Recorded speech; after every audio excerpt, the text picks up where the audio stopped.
రైతు భరోసా మీద అభిప్రాయ సేకరణ చేస్తున్నటువంటి రాష్ట్ర మంత్రివర్గానికి తెలంగాణ రైతు సంఘం తరఫున అభినందనలు ధన్యవాదాలు తెలియజేస్తా ఉన్నా. సార్, ఒకటి కేసీఆర్ గారు పెట్టిన రైతు బంధు కానీ రైతు భరోసాని కొనసాగించినందుకు దీనికి ఆల్టర్నేటివ్గా ఏమన్నా మనం ఒక నూతన పథకం తీసుకొస్తే బాగుంటుంది. అసలు పంటకి అన్ని రకాల పంటలకి బోనస్ ప్రకటించి కొనుగోలు చేస్తే ఎవరు కష్టపడితే వాళ్ళకి వస్తాయి. నాలాంటి రాజకీయ నాయకుడు అక్కడ పంట వేసి రోడ్లు అమ్మడి తిరిగితే 5 క్వింటాలు పడితే 5 క్వింటాలకు వస్తుంది. చేలోనే పొద్దంతా మనం భార్యాభర్తలు పెట్టుకుని కష్టపడ్డ 30 క్వింటాలు పండిస్తే 30 క్వింటాల బోనస్ వస్తుంది.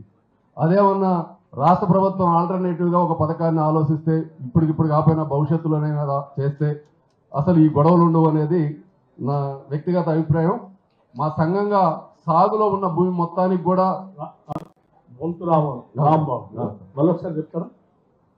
మొత్తం అంటే రైతు బంధు రైతు భరోసాని పూర్తిగా మార్చేసి ఆల్టర్నేటివ్గా అన్ని రకాల పంటలకి బోనస్ ప్రకటిస్తే కష్టపడి పండించిన ఎక్కువ దిగుబడి తెచ్చుకోవడానికి ఎక్కువ డబ్బులు వస్తాయి. నాలాంటి రాజకీయ నాయకుడు అక్కడ పంటేసి రోడ్డు అమ్మడం ఉన్నది తక్కువ వస్తాయి, తక్కువే వస్తుంది. అసలు ఈ కౌలు ఈ సమస్య ఉండదు. అప్పుడు అంటే మీరు చెప్పే సూచన ఏంటి? రైతు భరోసా బంద్ చేసి అన్ని పంటలకి బోనస్ రాష్ట్ర ప్రభుత్వం వచ్చే డబ్బంతా ఏమే వచ్చేస్తుంది. ఎవరు కష్టపడితే వాళ్ళకి వస్తుంది, కష్టానికి దాకా ఫలితం వస్తుంది అక్కడి నుంచి ప్రభుత్వ సహాయం. కౌలు రైతులకి అనేటువంటి ఇబ్బంది లేకుండా ప్రాబ్లమ్ సాల్వ్ అవుతుంది. ఇక్కడ ఇంకో సమస్య ఉంది సార్. ఇప్పుడు రైతులు పట్టాదారులు కౌలు రైతులు అనే సమస్య వస్తుంది. ఇప్పుడు ఏజెన్సీలో మా మండలం ఏనుకూరు జుల్లూరు పడగని ఏజెన్సీలో 100 మందికి పట్టాలు లేవు. మా సొంత గ్రామంలోనే 400 మందికి పట్టాలు లేవు. వాళ్ళు గత 12 రైతు బంధు పొందలేకపోయారు. ఇప్పుడు నువ్వు చెప్పే దాని ప్రకారం అయితే పంట పండిస్తారు కాబట్టి ఆ పంట మార్కెట్లోకి వస్తుంది. పట్టా ఉన్నా లేకపోయినా ఎవరు పండిస్తే వాళ్ళకి వస్తుంది. పట్టా ఉన్నా లేకపోయినా వస్తుంది. ఈవెన్ పోడు చేసుకున్న వస్తుంది. కౌలు రైతులకు వస్తుంది. ఇప్పుడు మన రైతులకు వస్తుంది, ధరణి ఫార్మర్స్కి వస్తుంది, అందరికి వస్తుంది. అవును సార్. ధరణి పెట్టాక మన వైరా మండలంలోనే సార్ తాడిపూడి రెవెన్యూలో 500-600 ఎకరాలకి జంగు సిపాయి భూములని చెప్పి పట్టాలు లేవు. సింగరాయపాలెం దాంట్లో ఉన్నాయి. పాపకొల్లు రెవెన్యూలో 5,000 ఎకరాలకు పట్టాలు లేవు సార్.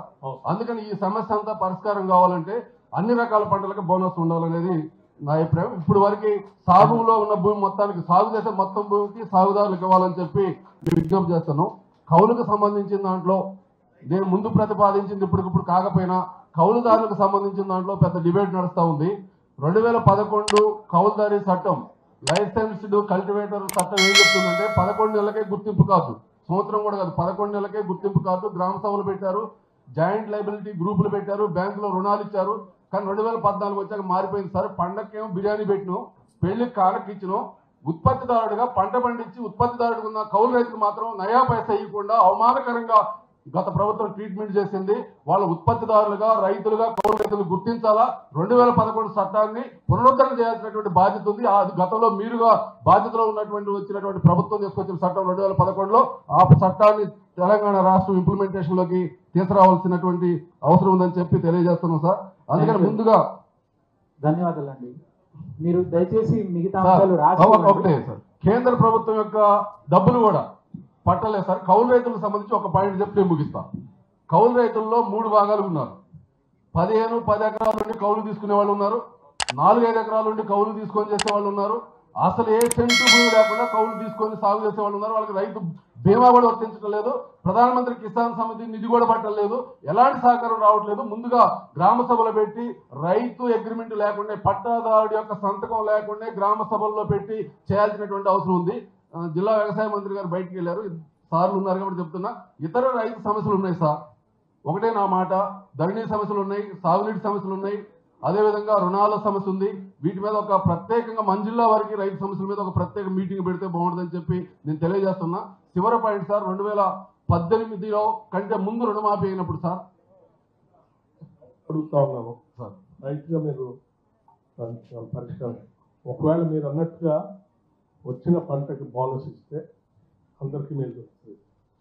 ఆ కొనుక్కున్న ధాన్యమో లేకపోతే ఇతర పంటనో మళ్ళీ తిరిగి మార్కెట్లో వదిలేసి దాన్నే మళ్ళీ మార్కెట్ తీసుకొని వచ్చారనుకోండి, దాన్ని ఏ రకంగా చూడాలా? అప్పుడు పాస్బుక్ లేకుండా పరిగణలో చేయమంటే ఆ రకంగా రీసైకిల్ కావడానికి అవకాశం ఉంటుంది. అప్పుడు ఎట్లా దానికి ప్రతి రెవెన్యూకి ప్రతి రెవెన్యూకి ఏఈఓ అగ్రికల్చర్ ఎక్స్టెన్షన్ ఆఫీసర్ ఉన్నారు సార్, రెవెన్యూ డిపార్ట్మెంట్ ఉంది, ఇద్దరు కలిసి ఎన్రోల్ చేస్తున్నారు. కంప్యూటర్లో అప్లోడ్ అయితే బొంతురాంబాబు పలానా సర్వే నెంబర్లో 217లో పత్తేసిందని వచ్చింది సార్. అది వచ్చిన తర్వాత ఇంకోటి రాదు సార్. లేదు సర్వే నెంబర్ లేని భూమి అంటే పట్టాదారు బుక్ లేని దాంట్లో కూడా వాళ్ళు సర్వే రికార్డ్ అయింది సార్, కంప్యూటర్లో ఉంటుంది సార్, దానికి మించి రావడానికి లేదు. అలాంటి నేరానికి పాల్పడితే అవినీతికి పాల్పడితే సీరియస్ క్రిమినల్ చట్టాలు ఇంప్లిమెంటేషన్ చేస్తే సమస్య పరిష్కారం అయింది సార్. సార్ రుణమాఫీకి సంబంధించి ఆర్థిక మంత్రి గారు డిప్యూటీ సీఎం గారికి 2018లో రుణమాఫీ అయినప్పుడు ఖమ్మం జిల్లాలో 5,900 మందికి గ్రామీణ వికాస్ బ్యాంకుల్లో రుణం తీసుకున్న వాళ్ళకి కాలేదు కేసీఆర్ గారు గవర్నమెంట్లో. ఆ రైతులు ఎవరు మళ్ళీ బ్యాంకుల దగ్గర పోలేదు. 2018 డిసెంబర్ 12వ తారీఖు నుంచి 2018 డిసెంబర్ 12 కటాఫ్ పెడుతున్నారు సార్. ఖమ్మం జిల్లాలో 5,900 మంది ఉన్నారు. ఉమ్మడి అవతల భద్రాచలం జిల్లాలో 1,600 మంది ఉన్నారు సార్. వీళ్ళకి అన్యాయం జరిగింది సార్.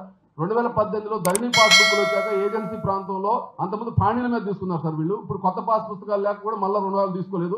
వాళ్ళకి మళ్ళీ రెండోసారి అన్యాయం జరుగుతుంది సార్, మూడోసారి అన్యాయం జరిగింది. 14 రుణమాఫీ లేదు, 19 రుణమాఫీ లేదు. ఇప్పుడు కూడా కాకపోతే ఎక్కువ నష్టం జరిగింది సార్. మన ఉమ్మడి జిల్లాను దృష్టిలో పెట్టుకొని ఆ సమస్యను కూడా పరిష్కారం చేయాలని చెప్పి రైతు సంఘం కోరుతున్నాం.